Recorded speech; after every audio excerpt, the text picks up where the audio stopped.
fuel used in IC engine in liquid fuels. liquid fuels IC engine என்னென்ன use பண்ணுறாங்க வாங்க பார்ப்போம்.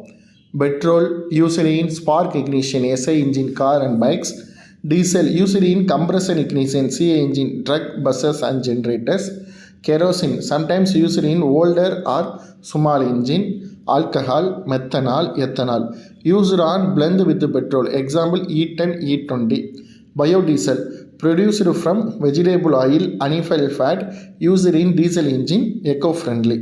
இப்போ வந்து நம்ம ஐசி இன்ஜினில் லிக்யூட் ஃபார்மாக நம்ம இவ்வளோ யூஸ் பண்ணுறோம். இது இல்லாமல் சிஏங்கிறது கேஸில் போயிடும். அதனால ஐசி இன்ஜினில் ஃபியூயல் மூலமாக நம்ம petrol, diesel, kerosene, alcohol, methanol, ethanol, biodiesel use பண்ணுறோம். இதுவே பெட்ரோல், டீசல் காமன் எல்லாரையும் யூஸ் பண்ணுவோம். இது கெரோசினுங்கிறது அந்த காலத்து இன்ஜினில் யூஸ் பண்ணியிருக்காங்க.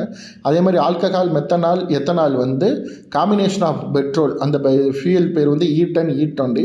அதே மாதிரி பயோடீசல் வந்து எக்கோ ஃப்ரெண்ட்லியாக வெஜிடபிள் ஆயில், அனிமல் ஃபேட்லேருந்து எடுக்கிறாங்க. இது டீசல் இன்ஜினில் யூஸ் பண்ணுறாங்க. தேங்க்யூ.